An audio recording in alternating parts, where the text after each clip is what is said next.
بسم الله الرحمن الرحيم. ثم أنتم هؤلاء تقتلون أنفسكم وتخرجون فريقا منكم من ديارهم تظاهرون عليهم بالإثم والعدوان وإن يأتوكم أسارى تفادوهم وهو محرم عليكم إخراجهم أفتؤمنون ببعض الكتاب وتكفرون ببعض فما جزاء من يفعل ذلك منكم إلا خزي في الحياة الدنيا ويوم القيامة يردون إلى أشد العذاب وما الله بغافل عما تعملون. صدق اللہ العظیم. کل کے درس میں یہودیوں کی جن دو برائیوں کی نشاندہی کی گئی تھی، آج کے سبق میں اللہ پاک یہ خبر دے رہے ہیں کہ ان یہودیوں نے اللہ کے ساتھ کیے ہوئے وعدے کو توڑ کر ان دو برائیوں کا ارتکاب بھی شروع کر دیا. کیسے؟ ثم انتم ہؤلاء تقتلون انفسکم، پھر تم لوگ اپنے ہی بندوں کو قتل کرتے ہو. وَتُخْرِجُونَ فَرِيقًا مِّنْكُمْ مِّن دِيَارِهِمْ، اور تم میں سے ہی کچھ لوگ اپنے ہی لوگوں کو ان کے گھروں سے بے گھر کرتے ہو، گھروں سے نکال دیتے ہو. تَظَاهَرُونَ عَلَيْهِمْ بِالْإِثْمِ وَالْعُدْوَانِ، تم ایک دوسرے کے خلاف گناہ اور زیادتی کے ساتھ معاونت کرتے ہو. وَإِن يَأْتُوكُمْ أُسَارَىٰ، اگر وہ یہودی تمہارے پاس قیدی بنا کے لائے جائیں، تُفَادُوهُمْ، تو تم ان کا فدیہ دے کر ان کو رہا کراتے ہو. وَهُوَ مُحَرَّمٌ عَلَيْكُمْ إِخْرَاجُهُمْ، حالانکہ تم پر ان کو گھروں سے نکالنا بھی تو حرام قرار دیا گیا ہے. افتؤمنون ببعض الکتاب، کیا تم تورات نامی کتاب کی بعض باتوں پہ ایمان لاتے ہو. وتکفرون ببعض، اور بعض باتوں کا انکار کرتے ہو. اصل میں ہوا یوں ہے کہ مدینہ طیبہ میں یہودیوں کا ایک قبیلہ رہ رہا ہے بنو قریظہ، اور ایک رہ رہا تھا بنو نذیر، اور دوسری طرف مشرکین کے دو قبیلے موجود تھے، اوس اور خزرج. یہ جو قریظہ اور نذیر والے تھے، ان میں سے ایک اوس کا ایک خزرج کا حلیف تھے، ملے ہوئے تھے، آپس میں معاہدے تھے. جب بھی ایک قبیلے والوں کی کسی دوسرے سے جھگڑا ہوتا تو اپنے حمایتی قبیلے کو ساتھ لے لیتا. اس طرح یہ یہودی ایک دوسرے کے خلاف بھی لڑتے اور ایک دوسرے کی قتل و غارت گری کے مرتکب بھی ہوتے، ایک دوسرے کو گھر سے بے گھر بھی کرتے. لیکن ایک بات تھی کہ جب کوئی یہودی قید ہو کے ان کے پاس آتا تو سارے یہودی مل کے پیسے دے کے اسے چھڑواتے. اللہ پاک نے ان کے ساتھ یہاں یہ بات فرمائی ہے کہ تم کیسے عجیب ہو کہ اپنے یہودی کو پیسے دے کے چھڑوانے کو نیکی سمجھتے ہو. کہ تورات میں ہمیں اس کا حکم دیا گیا ہے کہ تمہارا کوئی بندہ جب وہ قید میں ہو، غلامی میں ہو، تو تم فدیہ دے کے اسے چھڑوا لیا کرو. اللہ تعالیٰ ارشاد فرما رہے ہیں جس طرح تم فدیہ دے کے اس کو چھڑانا ضروری سمجھتے ہو، تورات ہی میں یہ بات لکھی ہوئی ہے کہ تم ان کو گھروں سے بے گھر بھی نہ کرو. گھروں سے تم ان کو نکال رہے ہو، ان کے قتل کا ارتکاب کر رہے ہو. اس سے بھی تو منع کیا گیا تھا تورات میں. ان باتوں کو مان نہیں رہے ہو، فدیے والی بات پہ عمل کرتے ہو کہ پیسے دے کے بندوں کو رہا کرا لیتے ہو.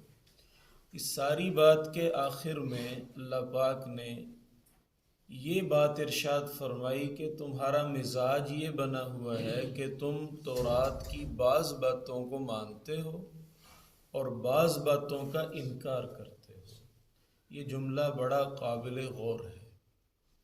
تم تورات کی بعض باتوں پہ یقین رکھتے ہو، مانتے ہو، عمل کرتے ہو، اور بعض باتوں کو تم خاطر میں نہیں لاتے، ان پہ عمل بھی نہیں کرتے، انہیں اہم بھی نہیں جانتے، یعنی تم جزوی دین پہ چلتے ہو، یعنی تم ادھورے دین پہ چلتے ہو۔ اب اس جملے کے تناظر میں ہم جب اپنے مسلمان بھائیوں کی زندگیوں پہ غور کرتے ہیں تو یہی کمی ہمیں اپنے میں بھی نظر آتی ہے کہ ہم قرآن پاک کی بعض باتوں کو مانتے ہیں، بعض باتوں کا عملاً انکار کرتے چلے جاتے ہیں۔ ہونا تو یہ چاہیے کہ انسان اپنے آپ کو اسلام کے دائرے میں لائے۔ ہوتا یہ ہے کہ انسان اسلام کو اپنے دائرے میں لاتا ہے، یعنی جتنے دین پہ انسان کے نفس کا چلنے کو جی چاہتا ہے اتنے دین کو قبول کیے رکھتا ہے، باقی دین پہ عمل نہیں کرتا۔ چاہیے تو یہ تھا کہ انسان اسلام کی ساری باتوں کے لیے اپنے نفس کو پابند بناتا۔ ہوتا یہ ہے کہ انسان اسلام کو اپنے نفس کا پابند بناتا ہے کہ جتنی باتوں پہ عمل کرنا آسان لگتا ہے، جتنے کاموں کو کرنے کا جی چاہتا ہے اتنے کام وہ والے کام کر لیتا ہے جو نفس پہ گراں گزرتے ہیں، جو نفس پہ بھاری ہیں، جس سے اس کو ناگواری ہوتی ہے، ان کاموں کو انسان چھوڑ دیتا ہے۔ یہ وہی والی بات ہے جس کی اللہ پاک نے یہودیوں کے متعلق نشاندہی کی ہے، افتؤمنون ببعض الکتاب وتکفرون ببعض۔ تم کتاب اللہ کی بعض باتوں کو مانتے ہو، بعض باتوں کو نہیں مانتے۔ ادھورے دین کا مطالبہ نہیں ہے اللہ کی طرف سے۔ اللہ تعالیٰ نے برملا قرآن پاک میں ارشاد فرمایا ہے، یا ایھا الذین آمنوا ادخلوا فی السلم کافہ، مکمل طور پر اللہ کے دین اسلام میں داخل ہونے کا ہمیں حکم ہے ہر مومن کو۔ تو اللہ پاک کے پورے دین کو سیکھنا اور مکمل دین کو اپنے عمل میں لانا، مکمل دین کے ساتھ ہی اللہ کی مکمل مددوں کا وعدہ ہے۔ ادھورے دین کے ساتھ مددوں کا وعدہ نہیں ہے۔ آدھا نوٹ 1000 روپے کا ہو، 5000 روپے کا ہو، وہ نفع نہیں دے سکتا، کیونکہ وہ آدھا ہے، اگرچہ وہ اسٹیٹ بینک کا منظور شدہ ہے اور آدھی والی جانب پہ تصویر بھی بنی ہوئی ہے اور نمبر بھی لگا ہوا ہے اور ہے بھی آدھا بالکل اصلی، لیکن چیز نہیں مل رہی اس کو دے کے دکان پہ۔ وجہ کیا ہے کہ وہ ادھورا ہے، وہ ہے اصلی، وہ ہے بالکل ٹھیک اور ہے بھی منظور شدہ، حکومت وقت کا منظور شدہ ہے، لیکن ادھورا ہے۔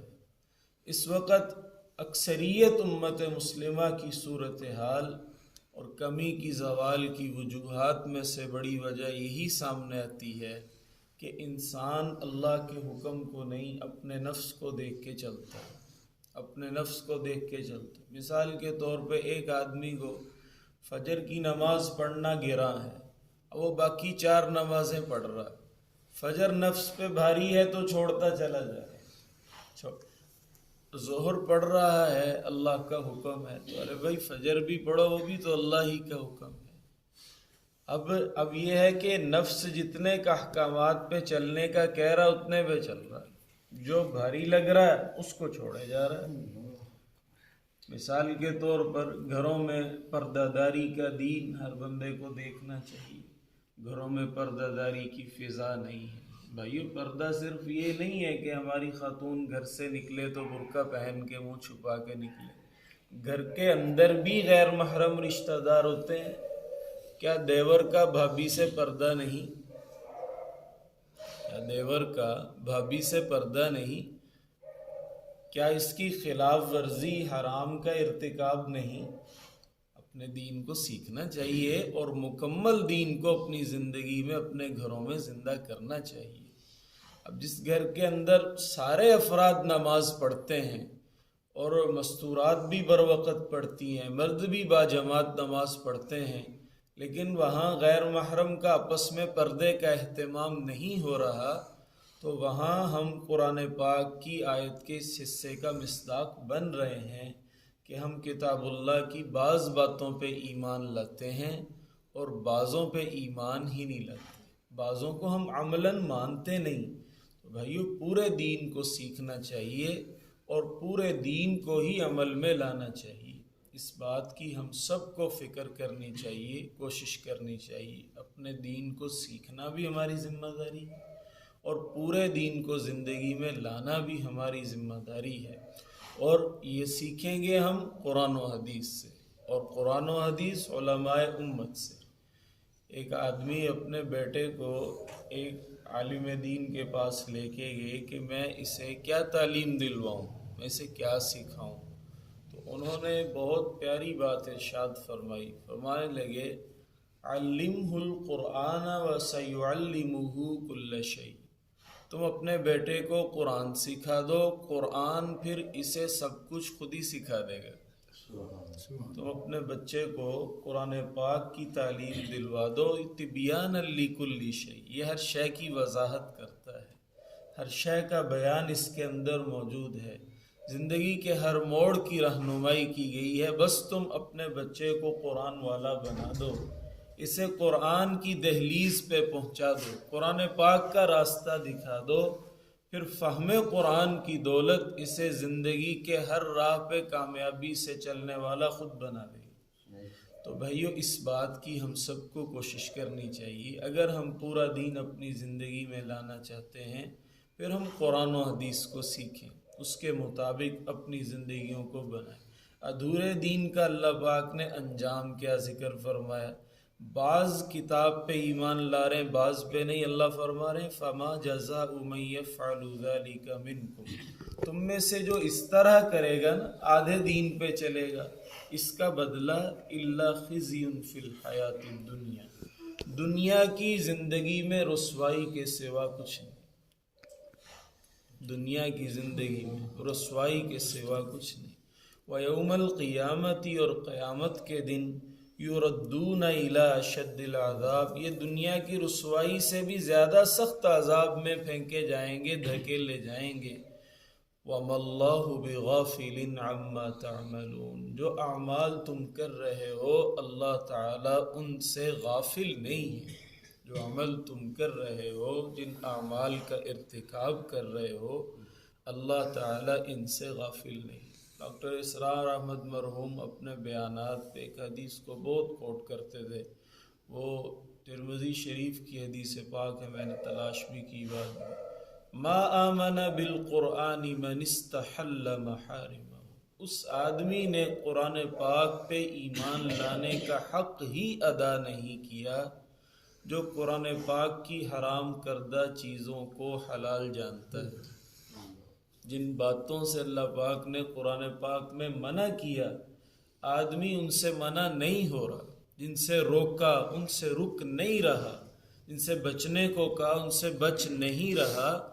اللہ کے پیارے محبوب صلی اللہ علیہ وسلم فرماتے ہیں ما آمن بالقرآن، یہ بندہ قرآن پاک پہ ایمان تو لایا ہے لیکن ایمان لانے کا حق ادا نہیں کر رہا، یہ کامل طور پر مومن نہیں بن رہا۔ کامل طور پر انسان مومن تب کہلاتا ہے اللہ پاک کی ہر حرام کردہ چیز سے انسان اجتناب کی پوری کوشش کرے۔